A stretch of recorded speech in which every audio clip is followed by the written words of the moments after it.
Tá entrando, está entrando. 30 segundos. Não consigo parar. Sai da tela, se for o caso. Porque eu não consigo... Ele já está... Olá, meus amigos, minhas amigas, nesta segunda-feira, dia 22 de junho, início de inverno, uma noite bonita, embora fria. Nós estamos hoje na segunda live do nosso dia. Nós fizemos a primeira cedo, uma live interessante, sobre os números da pandemia, a pandemia vista do olhar da estatística.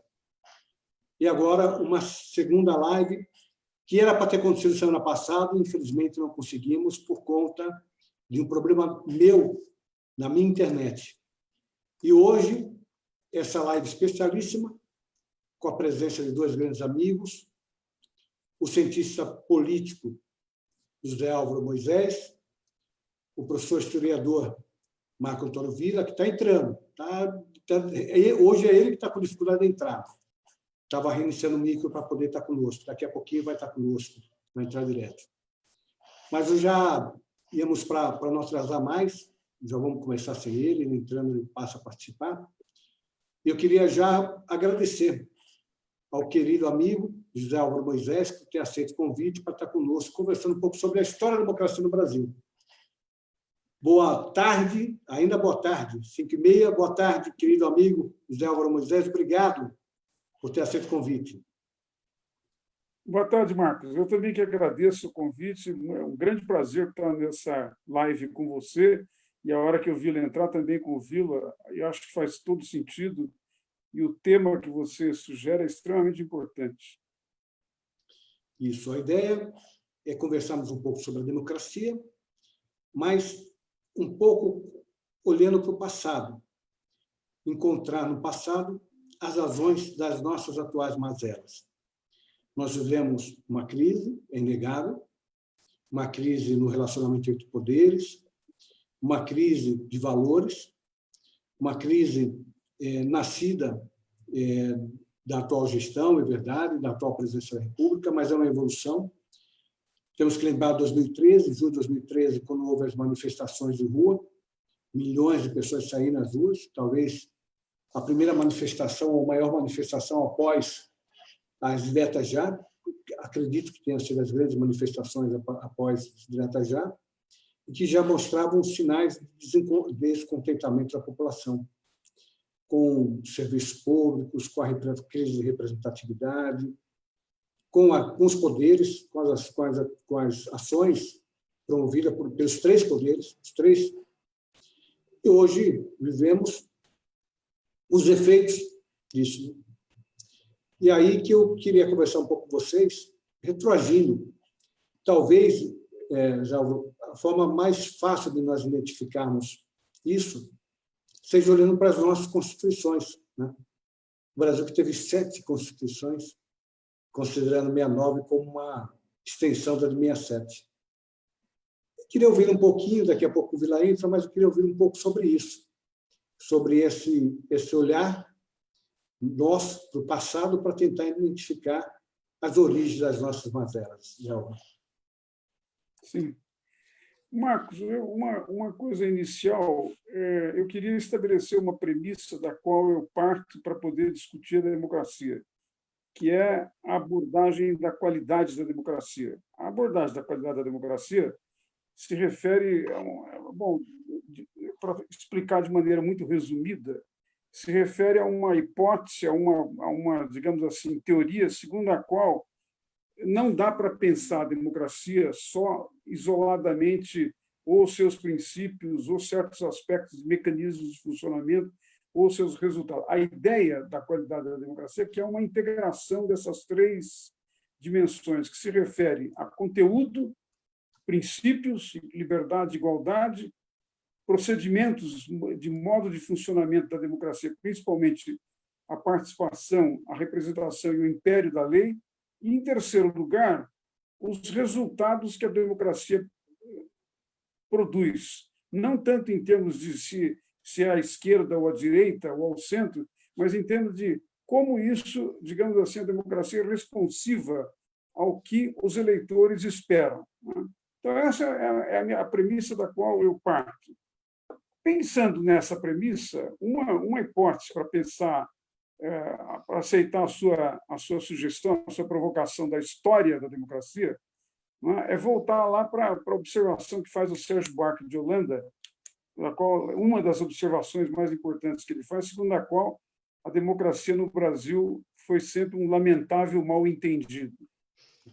O Sérgio Buarque, ao colocar isso, na verdade, ele estava fazendo referência ao fato de que, na visão dele, na análise dele, a democracia foi importada pelas oligarquias rurais que trataram de adaptar o regime aos seus interesses, independente de qualquer mecanismo de consulta à sociedade. E isso me remete para um primeiro ponto extremamente importante, que é o seguinte: para pensar o quadro da evolução da democracia, eu acho que é preciso ter em conta o fato de que eventos extremamente importantes que ocorreram no Brasil do século XIX, depois da chegada da família real portuguesa ao Brasil, mas do século XIX, do século XX, como a independência, a proclamação da República, a Revolução de 30, o golpe de 37, a deposição do Getúlio em 45, a segunda deposição do Getúlio em 54, depois, durante a eleição do Juscelino em 50, e, na sequência, o golpe que derrubou o Jango, em todos esses conjuntos de eventos, você tem raramente participação popular, principalmente naqueles eventos que se tratava de constituir o regime, não tem povo. A frase famosa do Aristides Lobo, de que o povo assistiu bestificadamente, a proclamação da República pelos marechais, Marechal Deodoro e Marechal Floriano, é um indicador. Por que eu estou levantando isso? Porque acho que, na hipótese do Sérgio Buarque de Holanda, tem esse elemento, quer dizer, a democracia apropriada pelas oligarquias rurais não significou uma construção da base da sociedade para o conjunto do sistema político, digamos assim, para a formulação do Estado. Ao contrário da experiência americana, que é tão discutida nesse ângulo, por exemplo, por Tocqueville, a participação das comunidades locais muito forte, muito importante, ou mesmo no caso da Revolução Francesa, que começa, claro, com um movimento contra a monarquia, mas em um determinado momento incorpora a participação popular, para não falar de outras revoluções. Então, isso me remete para um primeiro aspecto importante da história da democracia, é que, até um determinado momento, e eu acho que esse momento faz uma mudança importante, mas até um determinado momento, as diferentes construções da política democrática brasileira se fizeram sem a participação popular. Isso é um problema, porque não tem democracia sem democratas. Quer dizer, se você não tiver os democratas, que de alguma maneira são sustentáculos e valorizam a democracia como uma perspectiva universal e não um interesse de grupos, o sistema não funciona. Eu acho que esta tradição de pouca participação, pelo menos até a campanha das diretas, vou falar mais disso em seguida, mas antes disso, esse cenário com pouca participação acabou levando, a meu juízo, à formulação de uma cultura política em que a democracia era mais vista de uma maneira instrumental, como um instrumento de elites dirigentes para chegar ao poder e disputar o poder, do que propriamente como um sistema que tinha repercussão na vida da sociedade, que levava a efeito a igualdade, levava a efeito a liberdade e abria possibilidades que as pessoas pudessem, através da participação, desenvolver o sistema em torno dos seus interesses. Eu acho que isso percorreu o século XIX e uma boa parte do século XX, e realmente só começou a mudar. Isso é uma coisa da história da democracia no Brasil que eu considero muito importante. Só começou a mudar depois que, num certo sentido, a sociedade perdeu a liberdade. Perder a liberdade com a ditadura nos levou, de alguma maneira, a valorizar a liberdade. E aí você tem toda a reação contra a ditadura, a resistência democrática, e depois a campanha das diretas, que, num certo sentido, vai numa direção diferente dessa que tinha sido enunciada pelo Sérgio Buarque de Holanda. A democracia passa a não ser mais um mal-entendido, mas passa a ser uma reivindicação da sociedade, né? Então, isso eu estou indicando essas questões para entrar na sequência, para entrar no que eu considero que são alguns dos problemas que nós temos, né? Talvez o problema mais importante é que com a tradição em que a democracia era vista como um instrumento para chegar ao poder, você teve também uma espécie de uma complementação da cultura política muito baseada no golpe, né? Em grande parte, em grandes momentos muito importantes, a ideia de certos grupos que participavam da política era de chegar ao poder através do golpe.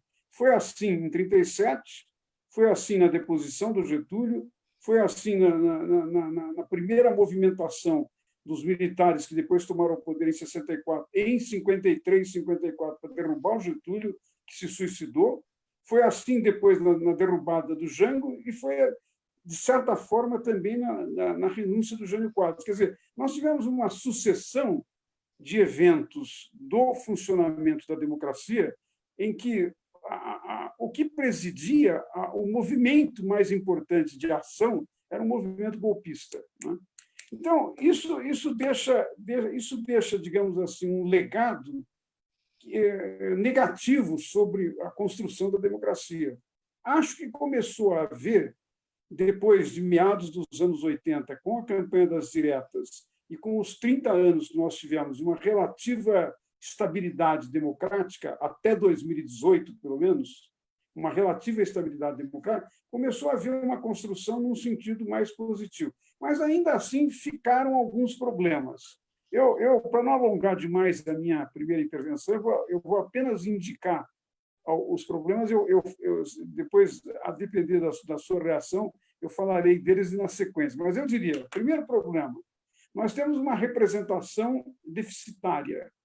Quer dizer, a ideia de que a democracia é um regime de soberania dos cidadãos, a soberania não se realiza só na hora do voto. Supõe-se, a teoria democrática supõe que a soberania se realiza ao longo dos períodos dos governos através da representação e das instituições pelas quais as pessoas podem intervir no processo, inclusive para coibir abuso do poder, né? Vamos tentar só... Esses pontos são fundamentais, eu acho que são o centro da conversa, tentar identificar as origens. Você fez um histórico aí breve, mas importante. Queria professor Vila conosco, conseguimos fazer a nossa live, a nossa conversa, finalmente. Abraço a todos. Obrigado, querido, obrigado por estar conosco. Oi, Vila, tudo bem? E aí, nós estávamos conversando, professor, sobre exatamente tentar identificar, né, na história já do passado, né, as nossas mazelas. Sabemos quais são as nossas mazelas, pelo menos em boa parte delas, né? E a origem disso começa quando? E aí, eu, já lhe passando a palavra, e nessa ideia do golpe, né, Zé Álvaro, eu lembro que a primeira Constituição foi de 1824, e a primeira Constituição nasceu num golpe, porque quando Dom Pedro expediu o ato convocando a Assembleia Constituinte, né, a Constituinte estava caminhando para uma Constituição mais liberal, e aí, por pressões havidas, o imperador simplesmente dissolve a Constituinte, manda todo mundo embora, né, manda para o exílio os constituintes e nomeia um outro grupo que vai, então, elaborar a Constituição de 1824. Não é isso, professor? Boa tarde. Boa tarde a vocês. Desculpe aí a correria. A questão que você colocou já para o Zé Álvaro e as questões que o Zé Álvaro Moisés foi levantando são muito complexas, né? E sinal de que são boas, né? Questões para fazer a gente pensar. Porque é difícil a gente fazer um percurso de 200 anos de história da democracia no Brasil se é que nós temos 200 anos de história da democracia ou de tentativas frustradas, porque é necessário, acho que um estudo recortado de cada momento histórico. Ainda a nossa historiografia, estou falando no campo da história política brasileira, ainda ela deve alguns recortes históricos, estudos mais detalhados, para que permita algumas reflexões um pouco mais abrangentes, né? Nós já melhoramos muito os estudos da independência, hoje já temos um volume grande. Do período regencial temos relativamente pouca coisa. O segundo reinado, avançamos um pouquinho, temos algumas biografias, mas a melhor do Dom Pedro II ainda é do Heitor Lira, disparado, né? O começo da República, precisamos estudar melhor, né? Mesmo Revolução Federalista, Revolta da Armada, a questão dos poderes locais, né? Então, tem muito... porque eu estou revendo alguns momentos da história do Brasil, e aí eu pego esses períodos, vou estudar e falo, puxa vida, precisa ter mais coisas aqui do que a bibliografia que nós conhecemos. Agora, a participação popular, para ser muito sucinto, ela existe, mas ela é interrompida. É sempre você tem um processo de interrupção. Por exemplo, processo independentista. Você tem um início de participação popular, né? Você tem um jornalismo ativo no Brasil no momento independentista, e jornalistas sendo perseguidos, entre outros o Cipriano Barata, do Sentinela da Liberdade, mas não só, né? E esse processo é interrompido. Você lembrou o fechamento em novembro de 23 da Assembleia Constituinte, e a imposição em março do ano seguinte da Constituição de 24. Aí você tem uma tentativa de participação popular no período regencial, em algumas regiões do Brasil. Isso também é interrompido de forma violenta pelo poder central. Aí você passa o segundo reinado, quando o sistema dos dois partidos começa a funcionar, ele é interrompido pela proclamação da República, né? Que no momento em que você tem o abolicionismo, é o primeiro movimento de massas da história do Brasil. Se nós olharmos o abolicionismo, as mobilizações que ocorrem nas várias províncias, com participação das vamos chamar classes médias urbanas, no sentido bem vago, mas você tem uma participação, mas aquilo é interrompido pelo processo republicano e com federalismo. O federalismo, naquele momento, é uma tragédia, né? O federalismo não é um produto de baixo, vem de cima, pelo decreto número 1 do governo provisório, que institui os Estados Unidos do Brasil, né? Aí, na Primeira República, você tem momentos de participação popular, mas também são sucessivamente interrompidos com a violência do poder estatal, né, inúmeras vezes, inclusive de organização, por exemplo, da classe operária, São Paulo, mas não só, né, nós temos as grandes greves em 1905, 6, 17, 19, isso para ficarmos na Primeira República, né? Aí, nos anos 30, você tem participação popular, e a repressão que tem no Rio de Janeiro, a passeatas, manifestações, em 31, 32, empastelamento de jornais. Quer dizer, então, sempre você tem tentativa de participação, repressão. O queremismo é manipulação estatal também, é bom lembrar, mas o queremismo tem, em 1945, tem participação popular, grandes manifestações. Naquele período, março, abril, maio, até outubro de 45, puxa, o país está pegando fogo com vontade de participação. Aquilo é interrompido. Então, nós temos sucessivos processos de interrupção. Claro que a partir da década de 80, agora do século XX, com as diretas aí já é um processo já diferente. E aí é uma sequência evolutiva de participação popular que culmina na Constituição e nos últimos 30 anos da vida política no Brasil. Então, eu acho Vila, que... deixa eu fazer uma observação sobre essa questão, que é o seguinte. Eu estava sustentando a hipótese de que, do ponto de vista, digamos assim, da construção propriamente democrática, embora tenha havido essas tentativas de participação, que, na maior parte das vezes, foram reprimidas ou limitadas, ou, de alguma maneira, subordinadas, a construção foi sendo feita por uma perspectiva de elite, elitária, né? Que leva à famosa frase do Sérgio Buarque de que, na verdade, todo o processo democrático é um equívoco. Bom, não é que seja sempre um equívoco, mas, num certo sentido, criou um padrão. Eu estava dizendo antes de você chegar, criou um padrão que me parece importante considerar, que é a de que a democracia serve para chegar ao poder, é um instrumento de tomada do poder, e não propriamente uma construção que foi pensada, a exemplo da experiência de alguns outros países, espraiada na sociedade, de baixo para cima. Bom, então, isso cria um problema de uma cultura política que, por um lado, dá no golpismo, é uma das vertentes dessa cultura política, mas, por outro lado, dá num processo de participação que vai sempre fazendo um esforço de entrar na história, e talvez o período das diretas já tenha sido o período mais generoso nesse sentido, porque teve muita participação e, em um certo sentido, impactou muito as pessoas e uma parte da sociedade que nunca tinha participado tão ativamente antes. Se bem que, ainda assim, a campanha das diretas já não desdobrou todo o significado da democracia, ela se concentrou muito na ideia de que nós queremos votar. Não é? Então, eu digo essas coisas porque eu acho que é interessante a gente entender o que nós estamos vivendo no período mais recente agora. É como se, de novo, tivesse voltado uma perspectiva de usar a democracia para tomar o poder, mas não tanto para exercer a democracia, para desenvolvê-la e para aprofundá-la, que é o que me parece que o governo Bolsonaro, por exemplo, fez. O tempo todo ele pensa, não, eu tenho legitimidade, eu fui eleito, quer dizer, eu usei a democracia para chegar ao poder, o que daria, na visão dele e dos seus apoiadores, a ideia de que poderiam fazer o que quisessem com o regime, né?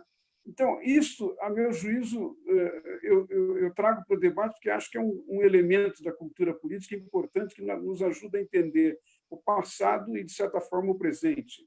Mas eu queria te ouvir sobre isso. Sim, você certamente sim. tem outras Não, ideias. perfeito, perfeito. Agora, mas eu acho que um problema da dificuldade com a democracia não é só da elite, pensando elite no sentido mais do senso comum, do andar de cima, mas da elite em geral, política, sindical, né? Por exemplo, década de 30, anos 1930.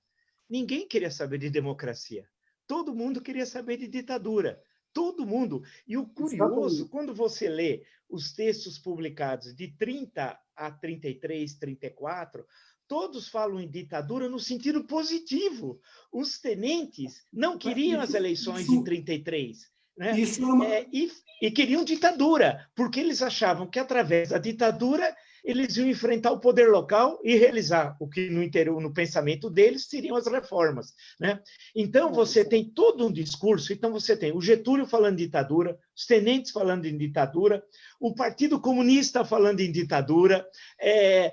Quando você vai dar uma observada nos anais da Constituinte de 33, 34, é incrível o discurso em defesa, falando sempre em formas antidemocráticas.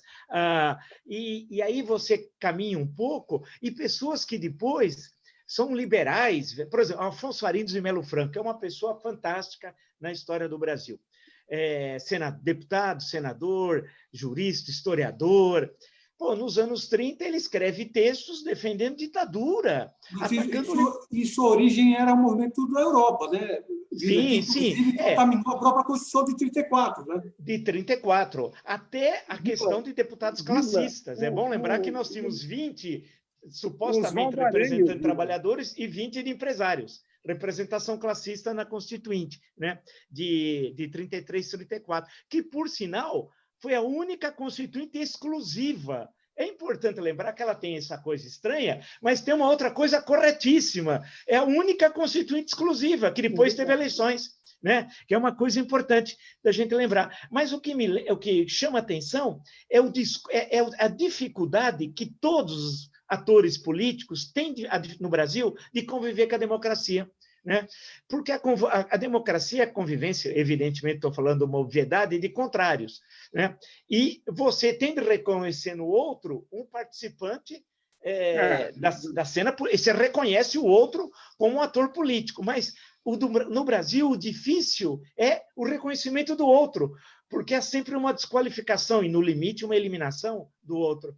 Então, eu acho que democracia nós estamos aprendendo nos últimos 30 anos. Né? E foi um grande avanço, claro, desde a Constituição de 88, a melhor Constituição brasileira, mas o que chama atenção e levaria a gente a fazer uma reflexão é esse desencontro mesmo.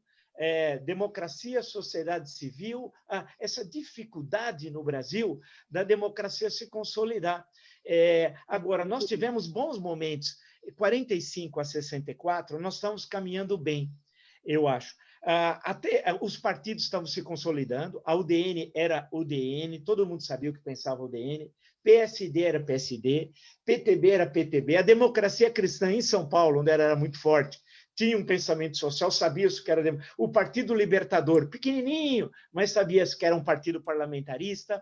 Então, os partidos estavam tendo cara. Chega a 65, ali no AI-2, aí vem a extinção dos partidos. Então, o terrível na história brasileira é essas interrupções, porque se nós tivéssemos encontrado, claro que o C não existe na história, mas se nós tivéssemos encontrado uma solução democrática na crise de março de 64, e era possível obter uma solução democrática naquele momento, quase se obteve com Santiago Dantas, com Tancredo, havia alguns que jogavam contra, o Jango jogava contra, né? Os militares jogavam contra, o Brizola jogava contra, os partidos de esquerda jogavam contra, mas houve uma tentativa de, se nós encontrássemos uma solução que levasse o governo até outubro do ano seguinte, quando teria eleições, em outubro de 65, né, que era o que muitos imaginavam que ainda era possível, não é acidental, só para lembrar, que em março de 64 são lançadas oficialmente pelos partidos as candidaturas do Juscelino Kubitschek, tem a convenção do PSD, acho que é dia 19 de março, por ali, o PSP do Adhemar faz a convenção nacional no Rio e lança o Adhemar, a UDN ia fazer, acabou atrasando, fez em agosto, mas lançando o Lacerda, já depois, e o PTB não fez, porque o PTB tinha um nó, que era a questão, o Jango queria ser candidato à reeleição, a Constituição proibia, e o Brizola não podia ser candidato, porque era cunhado do presidente. Cunhado da parede. Brizola para frente. Brizola, cunhado na parede. Então, tinha um nó no PTB, e o PTB não queria apoiar, hipótese alguma, o Miguel Arraes, não queria apoiar, no máximo aceitava como vice. Eu sei que é um detalhe que eu estou falando, mas aquele nó, porque eu acho que grande parte, se nós tivéssemos, eu sei que, insisto, resolvido democraticamente a crise de 64, e tínhamos no campo do Exército generais democratas, né? É bom lembrar que não eram todos golpistas, o número, inclusive o maior número de perseguidos no pós-64 são militares. São militares do Exército, da Marinha e da Aeronáutica. São cerca de 2.500, 3.000 que são expulsos, as perseguições, as humilhações. Vamos lembrar do general Marechal Lott, por exemplo, né? Entre outros. Então, se nós tivéssemos encontrado, mas aí a dificuldade, porque a direita é golpista, historicamente sempre adorou um golpe no Brasil, você destacou. Mas a esquerda também queria dar golpe. E o Jango queria dar golpe. O estado de sítio de outubro de 63, quando ele manda a mensagem do estado de sítio, eu conversei com os dois últimos sobreviventes em 2003 da reunião. Era o Hélio Bicudo. O Hélio Bicudo, tinham dois que ainda estavam vivos, que estavam na reunião do estado de sítio, quando o Jango manda o estado de sítio em 63, outubro. 63. Era o Hélio Bicudo. Por que o Hélio Bicudo? O Hélio Bicudo era chefe de gabinete do Carvalho Pinto. O Carvalho Pinto, ministro da Fazenda, tinha viajado aos Estados Unidos. Ele participa da reunião. E o Expedito Machado, ministro da Aviação e Obras Públicas, né? Pai do Sérgio e tal. Aí os dois não se falam, nunca mais se falaram desde 63. Então eu falei com os dois, e os dois deram o mesmo relato, que na reunião, quando foi perguntado para o Jango, mas e se o Congresso rejeitar o estado de sítio? Não tem problema, a gente fecha o Congresso. Então, só que deu errado, porque quando mandaram houve uma rejeição da direita à esquerda contra o estado de sítio. Então Vila, você veja que os exemplos que você está dando, num certo sentido, vão nessa direção. Criou-se uma cultura que tinha, ao mesmo tempo em que era um esforço de construção da democracia, mas tinha uma ambiguidade, porque tinha também suposições autoritárias ou de golpe. Né? Aliás, você lembrou uma coisa interessante daquele período 37-45? As pessoas sempre se lembram que Oswaldo Aranha, por exemplo, naquela conjuntura, foi uma figura que saiu com essa grande frase: a democracia é que nem uma plantinha que precisa ser cuidada o tempo todo, né? Para que ela possa florescer. Oswaldo Aranha, esse que logo em seguida apoiou o golpe contra o Getúlio. Então, essa tradição e essa cultura foi tão forte. Agora, eu acho que, num certo sentido, é importante a gente tirar as conclusões para o presente. Por exemplo, eu gostaria de ouvir você e o Marcos sobre isso. Eu tenho a impressão que, por causa deste padrão em que importantes setores da política viam a democracia como um instrumento para tomar o poder, e, portanto, o golpe e alternativas dessa natureza, nunca se deu a devida importância, por exemplo, para a representação e para o parlamento. No sistema presidencialista brasileiro, se você imaginar que partidos estão disputando para chegar à presidência, eles concentram toda a sua ação no presidente e na eleição do presidente, porque eles querem chegar lá e de alguma maneira, com isso, se apoderar do poder e do governo. Não há nenhuma preocupação com quem serão os deputados, quem serão os parlamentares eleitos. Você veja que, mesmo no caso do PSL, que parecia que poderia ter, pela direita, não é? por uma alternativa conservadora, representar uma outra possibilidade de que o PSL fosse um suporte do Bolsonaro, o Bolsonaro nunca deu a menor importância para o PSL depois da sua própria eleição e implodiu o partido, que, na verdade, como partido, não existe. Quer dizer, eu estou chamando a atenção para isso para sugerir uma questão que eu queria, talvez, se vocês estiverem de acordo, ouvir a opinião de vocês. O sistema presidencialista, tal como ele está montado no Brasil, ele não joga importância para a representação e, em decorrência, para a participação das pessoas através dos seus representantes, para que o eleitor se lembre em quem votou, para que o eleitor, de alguma maneira, explore a possibilidade de, através de um partido, fazer levar os seus interesses, as suas preferências, para que o sistema político contemple essas preferências. Quer dizer, há um divórcio, há um abismo entre a eleição do líder, que é considerado, o presidente, que é considerado o líder salvador da paz, e aqueles que, no Congresso, de alguma maneira, vão ter a responsabilidade, tanto de votar propostas do governo, mas também terão a responsabilidade de monitorar, controlar e fiscalizar o presidente. E aí, no período em que se formavam o esquema do presidencialismo de coalizão, quando se formavam as coalizões majoritárias, essa ideia do controle do presidente se perde completamente. Quem faz parte da coalizão majoritária jamais vai ter uma perspectiva crítica sobre o presidente. Eu menciono essas coisas porque creio que são déficits, são distorções do sistema democrático no Brasil que acaba criando alguns dos problemas que nós enfrentamos nas últimas décadas, alguns dos quais uma extrema rejeição e desconfiança das pessoas em relação às instituições. Deixa eu, antes de passar para o Vila, Vila, quantas vezes, em cabeça, não sei se você vai ter o número exato, o Congresso foi fechado? Eu lembro dessa de 1824, quando e lembro que o Deodoro da Fonseca, 9 meses depois de tomar o poder, ele já fechou o Congresso. Fechou. Quantas vezes o Congresso foi fechado? 3 semanas, bem, ficou fechado de 1823 a 1826, 3 anos. Só foi aberto em 1826. Aí ficou aberto até 1889. Aí veio a República, Congresso fechado. O Congresso só foi reaberto, já no regime republicano, depois das eleições de 1890, no final do ano. Aí para Constituinte. Aí o Deodoro é eleito em fevereiro de 91, mas ele fecha em novembro, durante quase 3 semanas, o Congresso. Aí é um contragolpe da Marinha, derruba o Deodoro, que supostamente ele acaba renunciando, mas ele foi derrubado, e o Floriano assume. Aí você tem um funcionamento direto do Congresso durante a República Velha, não há nenhum outro momento de fechamento, apesar de tensões militares nos anos 20, apesar da revolta da vacina no governo Rodrigues Alves, antes, portanto, né, em 1904, tal, mas o Congresso se manteve aberto. Aí vem a Revolução 30, fecha, abre em 33.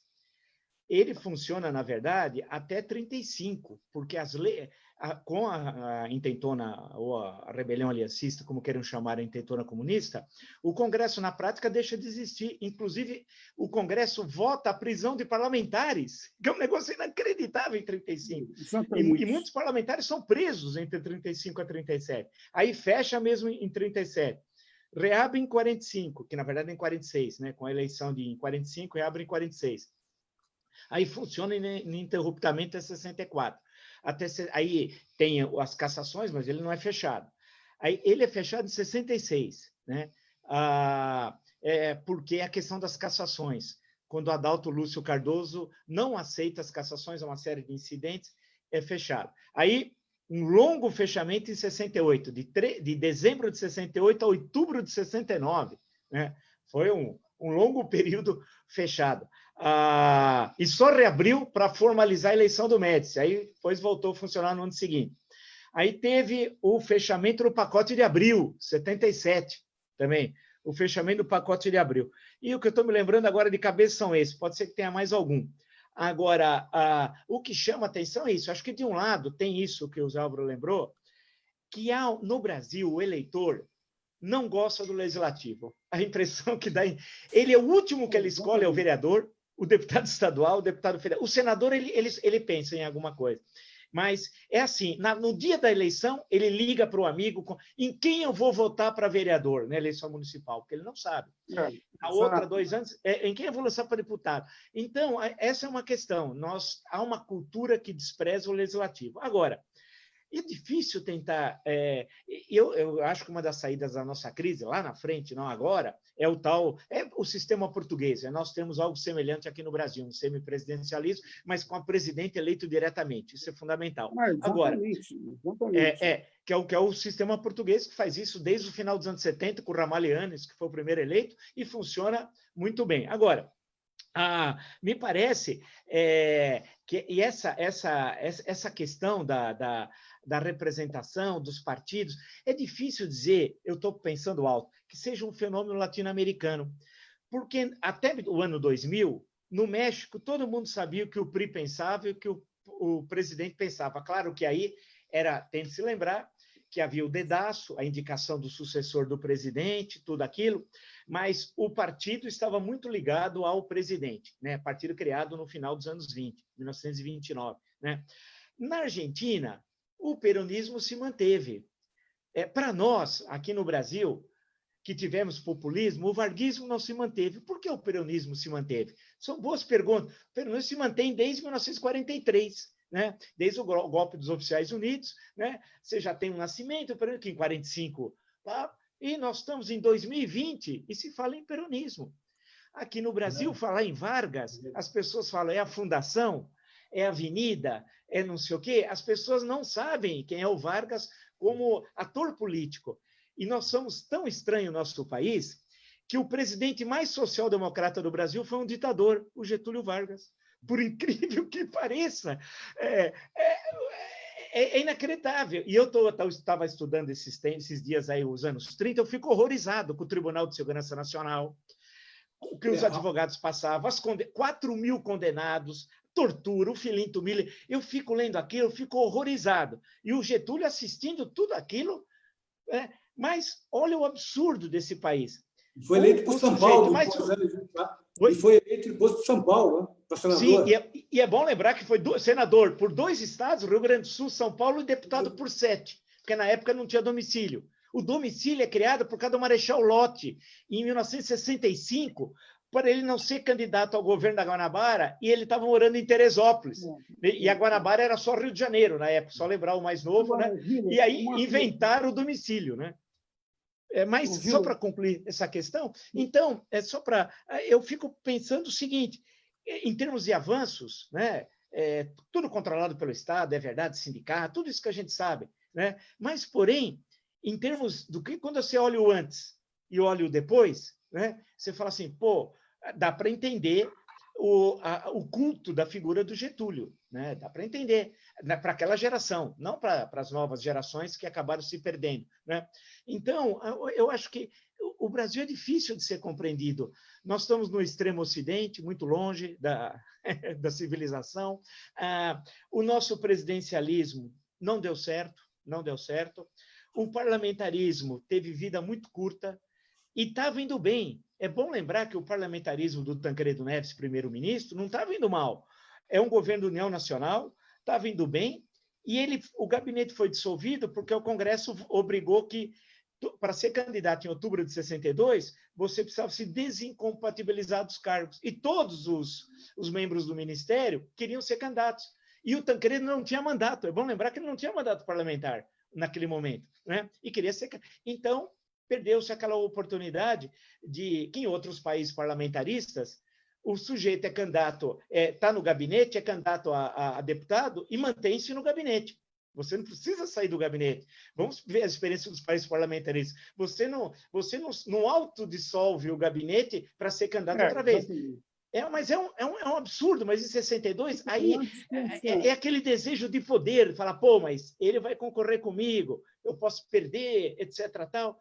E nós tínhamos um gabinete de união nacional, hein? Você tinha o Tancredo Neves, Ulisses Guimarães, Franco Montoro, João Agripino, você vai passando, gente das posições, o Santiago Dantas, as pessoas das posições as mais diferentes possíveis, né?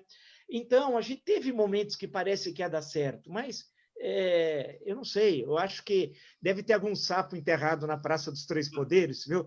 Um sapo que nós precisamos encontrar onde está enterrado. Eu acho que essa questão que você levantou, eu acho extremamente importante, olhando por um outro ângulo, pensando na relação do sistema político com a sociedade como um todo. Toda vez que nós temos crise, nós temos tido saídas completamente traumáticas. Quer dizer, não é normal que você tenha um sistema político que, num período de menos de 30 anos, teve 2 impeachments, o do Collor e a da Dilma, teve quase um terceiro em 2018 com o Temer, chegou muito perto, mas ele conseguiu maioria para evitar, e agora nós estamos quase que na véspera de um quarto, né? Há um contexto que, de certa maneira, coloca a atualidade do impeachment do Bolsonaro. Quer dizer, eu estou mencionando isso para dizer, eu acho que talvez a sociedade comece a amadurecer, comece a perceber que um sistema político, para funcionar em favor da sociedade, para apoiar digamos assim, as grandes questões que estão na sociedade, que são preferência dos eleitores, tem que ter um sistema de normalidade, de continuidade, de tranquilidade, capaz de permitir planejamento a médio e longo prazo. E isso você não faz tendo crises sucessivas do jeito que nós estamos tendo. Então, num certo sentido, a hipótese de que é preciso rever o presidencialismo, ou para introduzir um sistema semipresidencialista ou semiparlamentarista, como o de Portugal e da França, ou, eventualmente, para minimizar, porque há uma assimetria de poderes entre o executivo e o legislativo no Brasil, que é terrível. O Bolsonaro não usou isso por razões até de ignorância do funcionamento do sistema. Mas, quando os presidentes usam os seus poderes, eles podem praticamente, eles são os únicos que colocam a agenda nacional. A participação do legislativo na definição da agenda é muito estrita, muito escassa. Então, eu acho que, num certo sentido, nós estamos evoluindo para uma situação em que vai ser preciso repensar essas coisas, repensar o sistema presidencialista. Talvez o melhor esquema é evoluir para como você sugeriu, evoluir para um esquema que seja de eleição direta do presidente, mas o primeiro-ministro ser o titular do governo, o presidente chefe de Estado e o primeiro-ministro chefe do governo, e quando tiver crise, ao invés de você ter que fazer impeachment traumático, você simplesmente retira a confiança do governo que está governando, né? Então, acho que nós precisaríamos rever esse aspecto. Isso tem relação com a preocupação que o Marcos levantou de partida, que é de quais as reformulações de constituições, das constituições que nós devemos fazer, mas eu acho que tem um ponto extremamente importante, que é a representação. É como criar um sistema em que as pessoas sintam que vão e votam e elas se sintam representadas, elas tenham mecanismos, meios para, de alguma maneira, fazer levar a sua voz, as suas preferências, os seus interesses até o sistema político. Isso, como nós sabemos, se faz através dos partidos políticos. Nós estamos numa fase de muita mudança, de muita transição. Tem muita gente dizendo que os partidos vão desaparecer, mas o fato é que, até agora, os partidos não desapareceram, eles estão aí, têm muito poder, tem um monopólio da representação legal, é dos partidos. Então, desse ponto de vista, eu acrescentaria a esta proposta do debate da fórmula do semipresidencialismo ou semiparlamentarismo, a necessidade de nós pensarmos também na introdução do sistema do voto distrital, de preferência o misto de modelo alemão, porque ele contempla uma proporcionalidade e um sistema majoritário. Quer dizer, com a proporcionalidade, ele evita que as minorias não estejam representadas. E com o majoritário, ele permite que o eleitor identifique claramente quem pode ser o seu representante. Hoje, como nós sabemos, num estado como o de São Paulo, você tem 35 milhões de eleitores. Quando tem eleição para deputado federal, cada partido pode apresentar mais de 100 candidatos. É impossível para o eleitor discernir, nesse mar de candidatos, quem é que, de alguma maneira, faz sentido e, de alguma maneira, pode representar os seus interesses. Acaba sendo o que você mencionou num determinado momento. É a escolha através do amigo ou de um parente. É uma personalização das relações de poder, que não ajuda a democracia. Né? Nós devemos ter uma mudança agora, né, após essa eleição, com o fim das coligações, com algumas iniciativas, ainda que tímidas.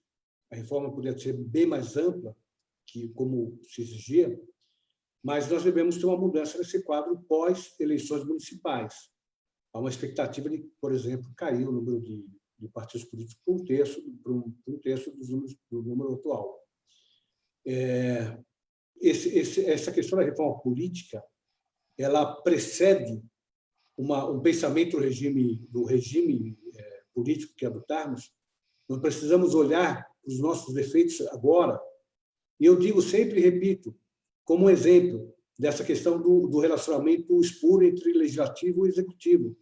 A nossa Constituição dos países presidencialistas é a única que autoriza alguém eleito para o legislativo pedir licença e sair brincando para ser ministro do Estado, né? O que permite que o executivo movimente a própria estrutura do legislativo e prejudica uma das funções que é fiscalizar os atos do executivo. Né? Não, é verdade. Aí tem a ver também, o nó é tão complicado, são tantas coisas, né? A forma como foi desenvolvida a Assembleia Constituinte, a última, de 87, 88, que parte dela imaginava-se que seria parlamentarismo, que seria aprovado pelos constituintes o parlamentarismo, e aí depois envolveu com uma questão que era o regime manter o presidencialismo e a questão do mandato do então presidente Sarney, que foi uma confusão na época dos diabos, né? Além do que, a nossa Constituinte teve, se fôssemos ver, ela teve vários problemas, né? E temos de ver que essa é a Constituição melhor que nós temos na história, das 7. Um terço dos senadores não tinha um mandato constituinte, é uma coisa absurda. Eles foram eleitos em 1982, né? Não tinham mandato constituinte e participaram com os outros 2/3 de senadores que foram eleitos para serem constituintes. E é uma coisa que eu acho estranhíssima nas nossas constituintes, é que você elege deputados e senadores constituintes. Não. E se for um parlamento unicameral, como é Portugal, né? Por exemplo, né? Você tem a eleição é de constituintes. Se teremos ou não um parlamento bicameral, caberá aos constituintes assim deliberarem. Não pode, a priori, na convocação, você já determina que nós vamos ter 2 câmaras, né? Uma câmara baixa e uma câmara alta. Isso é um absurdo. E repetiu-se isso na última Constituinte, assim como 1/3 dos senadores, que não tinham mandato constituinte. Agora, mesmo assim, o desenvolvimento dos trabalhos, tem artigos belíssimos, o artigo 5º, o artigo 220 e tal, tem coisas muito importantes, que a gente sabe agora, isso que o Zé Álvaro falou. Sabe-se o valor da liberdade quando a gente perde a liberdade. Né? Aí a gente vê quão bom a liberdade é. Agora que há uma ameaça clara às liberdades democráticas, há uma leitura muito positiva da Constituição de 88. Fala, olha, tem umas coisas estranhas aqui, umas outras acolá, é verdade, mas o conjunto, a espinha dorsal da Constituição, ela é fundamental para manter as liberdades democráticas. E graças a ela que nós ainda estamos aqui dialogando. Porque se fôssemos esperar o Mandrião lá do Palácio do Planalto, nós estaríamos provavelmente dialogando no Carandiru, no Cadeião de Pinheiros. Mas a última eleição, os dois candidatos segundo turno, num determinado momento, sustentaram a necessidade de uma nova constituinte. Sim, seria, é verdade, bem lembrado. Terrível para o país, terrível para o país. Não, ele também, os dois candidatos, Bolsonaro e Haddad, sustentaram a necessidade nova. Os dois sustentaram. Seria terrível para o país. Seria porque nós já somos... então, eu acho que a gente está realmente vivendo um momento muito difícil, mas eu acho que tem, sem ir no senso comum, tem de ter o chamado aprendizado das crises, né? Pô, nós já tivemos tantas na história republicana, é tentar ver o que a gente pode aprender, né? Esse é o respeito à Constituição e às instituições, né? Que eu acho que, inclusive, as pesquisas estão mostrando um fenômeno interessante, uma que saiu hoje, de como melhorou a avaliação do Congresso e como melhorou a avaliação do Supremo Tribunal Federal, né?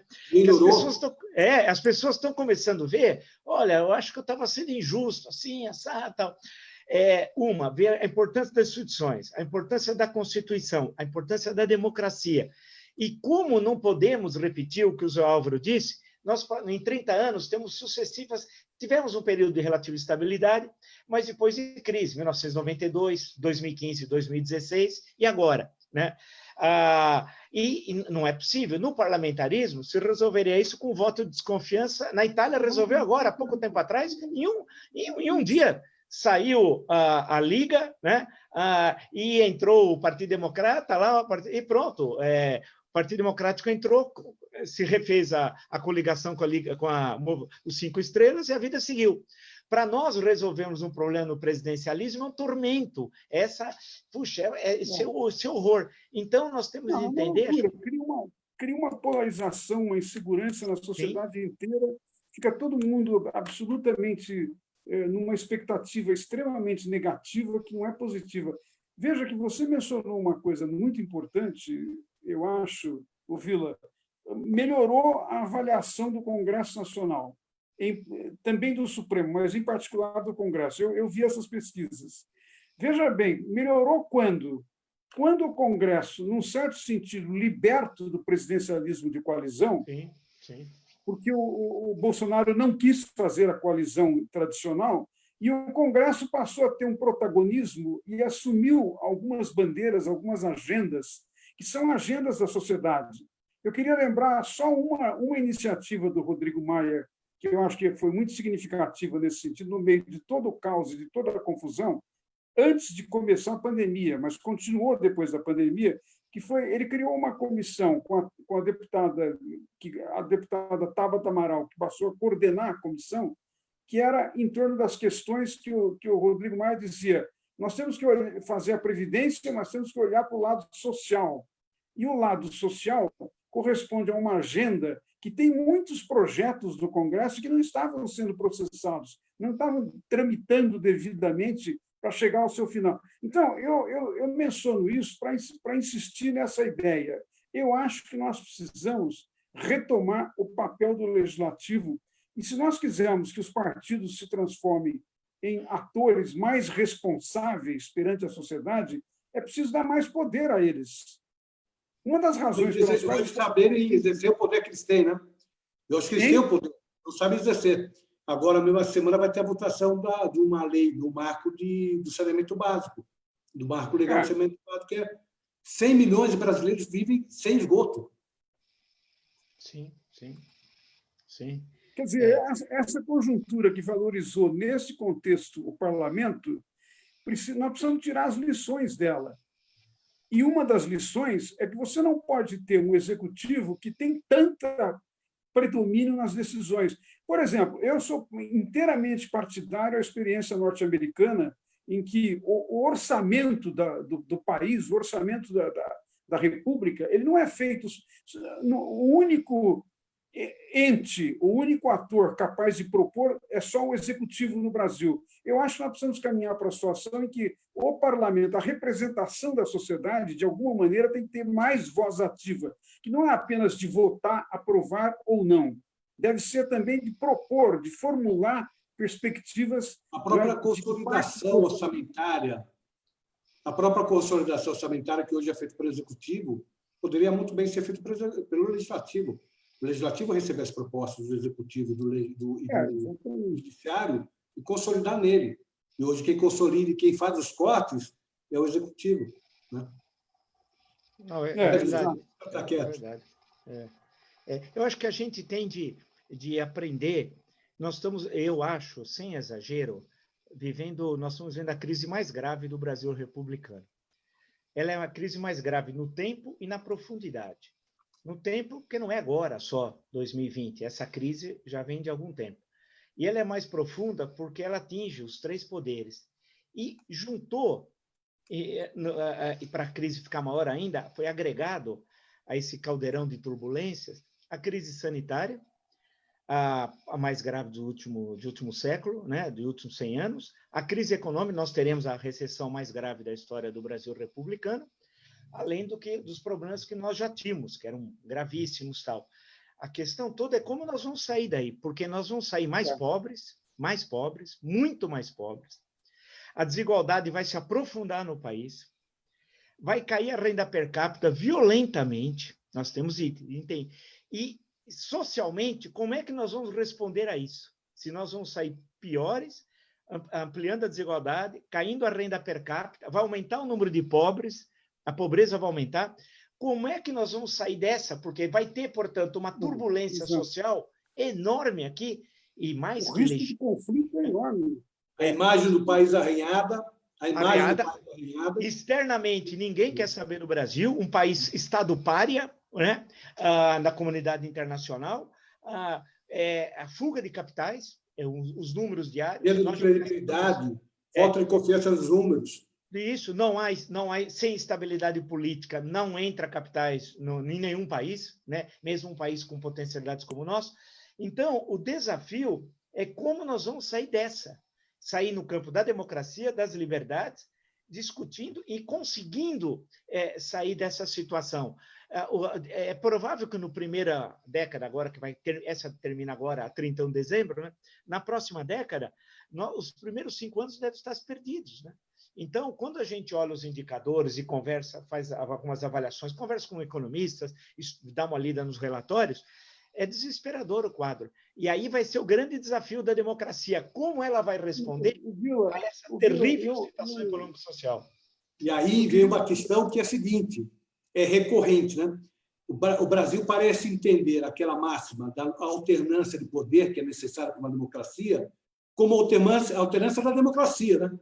Aqui no Brasil é assim, primeira crise, ruptura, aí volta. Aí, primeira crise, ruptura, aí volta. Primeira crise, ruptura. Nós conseguimos sobreviver, enquanto país democrático, desses 32 anos. Né? Mas eu acho o caminho, qualquer que seja, tem que ter esse é o paradigma, é a democracia. Desculpa, Léo. Essa questão que o Vila colocou, que você também está reiterando, eu acho que remete para um tema contemporâneo imediato nosso agora, que eu acho que nós estamos numa situação que é necessário formular, construir, elaborar, consolidar uma grande frente, a mais ampla possível, em defesa da democracia, em primeiro lugar. E, em segundo lugar, como nós não temos, neste momento, nenhuma outra alternativa para mudar o governo que não seja os mecanismos previstos na Constituição, eu acho que nós vamos ter que caminhar para alguma coisa que eu ouvi recentemente do Carlos Aires Brito, num debate que ele participou. Ele fez uma frase que eu acho que faz todo sentido. Ele disse, Constituição nele. Ou seja, é a ideia de que, se nós quisermos ter uma saída democrática, nós vamos ter que ficar dentro da Constituição, encontrar um mecanismo para, de alguma maneira, se livrar desse pesadelo que está sendo esse governo. Porque não é apenas um problema de oposição, de não concordar, é um problema que o governo está criando tá provocando um cenário extremamente desastroso no país, extremamente ruim para a vida das pessoas. Num contexto como esse, você imagina que as pessoas vão valorizar a política, vão querer ajudar a democracia. É uma expectativa muito longínqua da realidade. Então, nesse sentido, eu diria, número um, formar uma frente a mais ampla possível para defender e para resistir. E, número dois, nós temos que pensar na solução dentro da Constituição de como se livrar desse governo. E, muito provavelmente, isso vai nos levar à tese do impeachment. Não há outra saída, eu também acho. Mas eu tenho receio de toda vez que nós passamos por uma crise, nós procuramos uma saída como do impeachment, como da ruptura. E isso faz com que a própria sociedade, me parece, passe a compreender que a eleição não traz a responsabilidade que, de fato, ela traz. Porque nós temos que entender que os eleitos, nós podemos eleger pessoas ótimas e podemos eleger pessoas péssimas. A decisão é nossa. E nós que elegemos, porque esse governo, todo mundo sabia o que ele era. Esse governo não mudou depois de eleito. O presidente manteve a linha que ele tinha anteriormente a ele. E eu não sei se ele é causa ou se ele é efeito. Ele é, olha, a questão estrutural muito mais do que a questão conjuntural. Não, Marcos, eu acho o seguinte, ele é um desastre, ele conspira contra a Constituição todo santo dia, ele tem uma visão de mundo. Quando eu falo fascismo, não é no sentido italiano, do Gentili, do Mussolini, que ele não consegue atingir, graças a Deus, a essa reflexão, porque é um homem que não tem leituras, tem um vocabulário de 500 palavras, né? Mas a sua ação é ação fascista, através de desqualificar os poderes, utilização da violência. Se pegar o período do fascismo, de 19 a 22, fundação, marcha sobre Roma, e os primeiros anos, até o delito Matteotti, em que a ação direta está presente na Itália, é tipicamente o bolsonarismo, é isso, né? Agora, o impeachment, em 92, foi bom, não teve ruptura. A questão é que Temer não estava à altura de Itamar. O Itamar foi o melhor presidente do Brasil desde 1985. Ele conseguiu fazer uma transição importantíssima, né? Governo de União Nacional, só não estava o PT e o Antônio Carlos Magalhães. Só. O resto, todos estavam no governo. Quais os casos de corrupção no governo Itamar? Eu queria que me apresentasse. Não há nenhum. Fez o Plano Real, que foi de uma ousadia. Eu digo o seguinte, nós acompanhamos. Antes de eu fazer história, eu fiz economia, mas para o bem do Brasil eu não acabei. Então, quando eu leio o Cruzado 1, Cruzado 2, Bresser, Verão, Plano Collor 1, Plano Collor 2, tudo fraco. Quando veio o Plano Real, eu acho que na hora a gente falou, isso daí, né? Você vai conviver duas moedas ao mesmo tempo. Nós convivemos com duas moedas ao mesmo tempo e deu tudo certo. Agora, para você como para você cacifar um plano desse, você precisa ter capacidade de liderança e de articulação, né? A questão toda é que o Temer, aí que é o problema. A parte da crise de hoje deve-se ao PT, claro, grande parte, à desmoralização das instituições do Estado Democrático, o mensalão, o petrolão, etc. Mas o Temer poderia ter feito o que ele prometeu, um governo de notáveis. Mas os notáveis foi o Gedel, que tinha 51 milhões de reais dentro de um apartamento em caixas de papelão. Aí não dá. Ou aqui na Rua Pamplona, o rapaz que deu um pique, que é uma espécie de Bolt brasileiro, né, com 500 mil reais dentro de uma maleta. Né? E ainda não sabe nem pegar maleta, porque foi em 3 locais diferentes. Não sabe nem como pega a mala, precisa ensinar para ele. Né? Perdeu-se essa oportunidade ali. Se tivesse ocorrido na gestão Temer, nós não estaríamos no quadro eleitoral de 18, teríamos um quadro mais rico. Agora, também a culpa inteira não é dele, assim como não é toda do PT. É também das elites que não conseguiram construir candidaturas que seduzissem, no bom sentido, o eleitorado em 18. É bom lembrar que as candidaturas foram frágeis, né? Isso que você está dizendo é muito importante, considerando o que ocorreu em 2013. Sim, Essas lideranças, inclusive as lideranças democráticas de centro, Alckmin, Meirelles, Dias, mesmo Ciro, não perceberam a gravidade e a profundidade da crítica que tinha ocorrido em 2013. Não foram capazes de responder. E, ao não responder, com o PT colapsando e completamente envolvido em corrupção, sim, pavimentou a emergência do Bolsonaro. sim. Deixou para o. Você veja que uma coisa, o Vila, você se lembrará disso, você e o Marcos. O único sujeito que realmente falou mais profundamente sobre corrupção nas eleições de 2018 foi o Bolsonaro. Agora eu pergunto, e os democratas? Por que não se pronunciaram sobre isso? Sim, perfeito, perfeito. E lembrar também que para o eleitorado, é bom lembrar que tinha candidaturas muito boas em 18, mas que não conseguiram politicamente apresentar um discurso que convencesse o eleitorado, né? Poxa, você lembrou, temos lá o Álvaro Dias, temos o Meirelles, o Amoedo, posições as mais diferentes, hein? Ciro Gomes, Marina. Eu esqueci, certamente esquecendo alguém Alckmin. importante. Sim, o Alckmin. Então, só aí já são 6. Pô, 6 candidaturas, mas a grande questão é que elas não conseguiram isso que você falou, ler a conjuntura, né? Porque a grande sapiência de político, o Lula, por exemplo, foi, não é mais, mas foi, ao longo de décadas, o que melhor leu a conjuntura. Ele sabia ler a conjuntura, para ele, no projeto pessoal dele, né? Mas ele lia, interpretava a conjuntura, tanto que ele ganhou 4 eleições consecutivas. Você fala assim, caramba, né? Não é fácil. Mas esses bons candidatos que tinha em 2018 não conseguiram interpretar a conjuntura. E aí foram para a arena. O Alckmin, por exemplo, transformou o seu principal adversário, o Bolsonaro. O principal adversário dele não era o Bolsonaro, era o PT, né?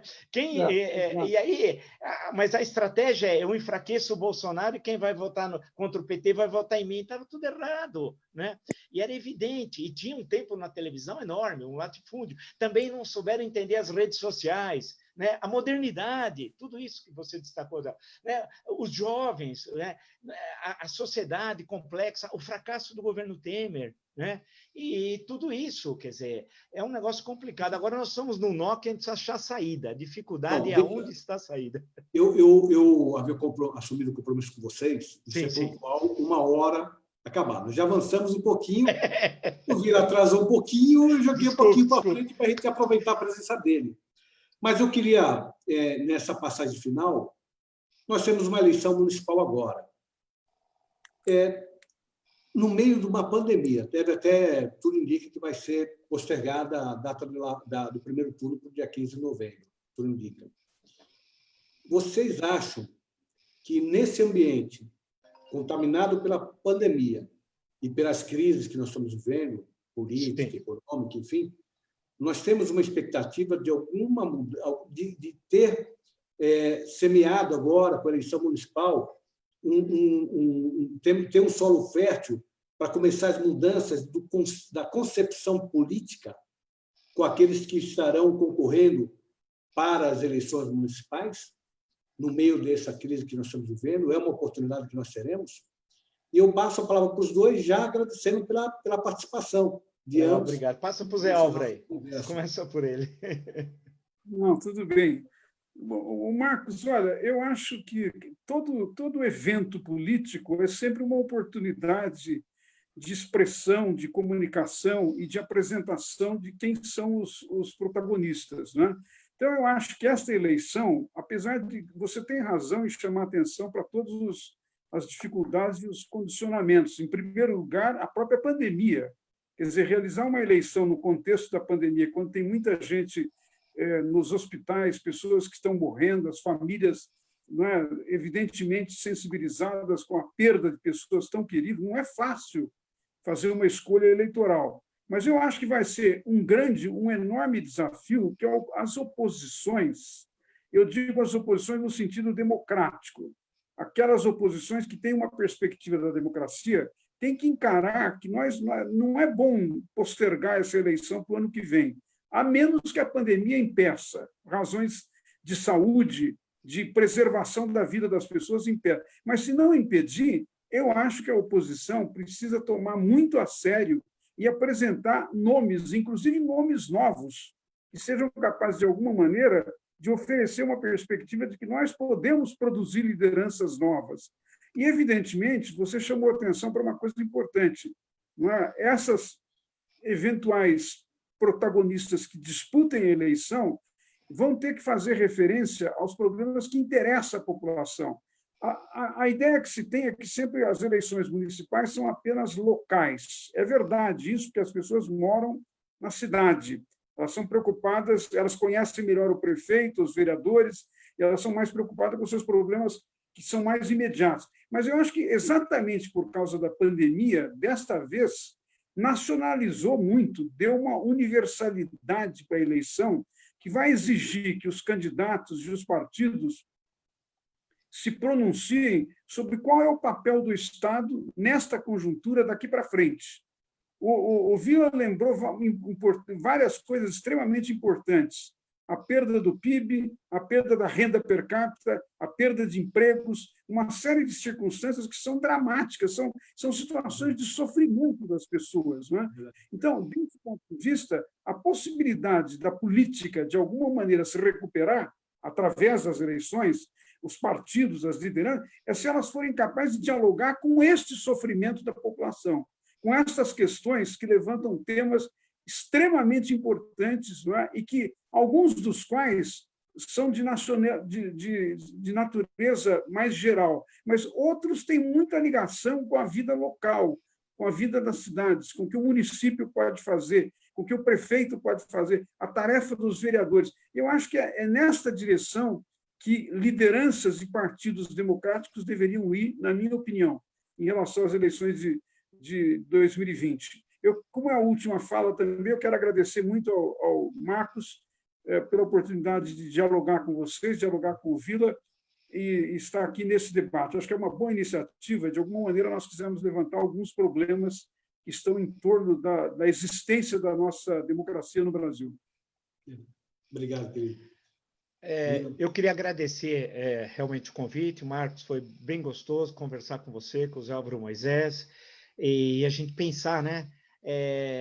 Na verdade, muitas vezes eu tenho determinadas angústias, eu socializo a angústia nessas conversas, é uma espécie de socialização da minha angústia, das minhas angústias com o nosso país. Agora, eu acho que a eleição é um bom momento, né? Eu acho que muita gente aprendeu em 18 com o voto. Muita gente aprendeu. O voto tem custo. E as pessoas estão vendo que votar com o fígado não é o melhor caminho. É bom votar com o cérebro, algumas vezes, né? Então, eu acho que houve um aprendizado. Eu acho que toda eleição é um processo de aprendizado. Eu mesmo aprendi. A minha primeira foi em 1974, faz tempo, foi 74. Mas teve muita gente que eu votei de lá para cá que eu falei, pô, esperava uma coisa e acabou sendo outra. A gente vai aprendendo. A eleição municipal é importantíssima. Né? As cidades, eu sempre dizia a história do Franco Montoro, o sujeito não vive na União, no Estado, vive no município. Agora, o desafio são as lideranças apresentarem projetos para suas cidades. O candidato não é nacionalizar a campanha. Eu sou candidato de direita, de centro ou de esquerda. O buraco não é de direita, de centro, de esquerda. O saneamento básico, a escola, a creche. Não vamos tergiversar, né? Querer discutir concretamente os problemas da cidade quais são. São esses. Então, o que eu proponho sobre isso? Proponho isso, eu discordo do que está sendo feito, eu quero fazer melhor, né? Por exemplo, o candidato chega, discutir a cidade. Eu acho que teremos, nós estamos no meio dessa pandemia que é terrível, mas eu acredito que o processo eleitoral municipal de 2020 vai ser melhor do que o processo eleitoral de 2018. Vai ter mais qualidade, inclusive que está muita gente aprendendo com a crise e vendo a importância do ato de votar. Obrigado aos dois. Eu tenho um volume grande de gente que participou. Hoje a conversa estava tão animada que eu não consegui nem parar para citar os nomes. Mas eu peço desculpas a todos, muita gente participando, agradecer de coração a participação de todos. As manifestações têm sido muito positivas, todos gostaram. Eu lembro a todos que estiverem hoje assistindo e gostaram da conversa, de curto a página, para a gente poder ter uma divulgação cada vez maior. Amanhã nós voltamos ao horário das 10 horas, um tema importante para a sociedade é a alienação parental, famílias separadas, isoladas, com crianças que não estão podendo ir nas aulas, e o problema do relacionamento entre pais separados com os seus filhos. E teremos a presença do Regis de Oliveira, que foi o deputado que propôs a lei de alienação parental no plano federal, e da Adriana Ramalho, que propôs a lei municipal, a semana de conscientização, além da querida Cátia Boulos, amanhã, 10 horas da manhã. Obrigado a todos, obrigado, Zé Álvaro, obrigado, Vila. Obrigado. Espero que tenham gostado. Valeu, um abraço a todos. Obrigado, Marcos. Até mais. Um abraço, Até mais. Vila. Um abraço.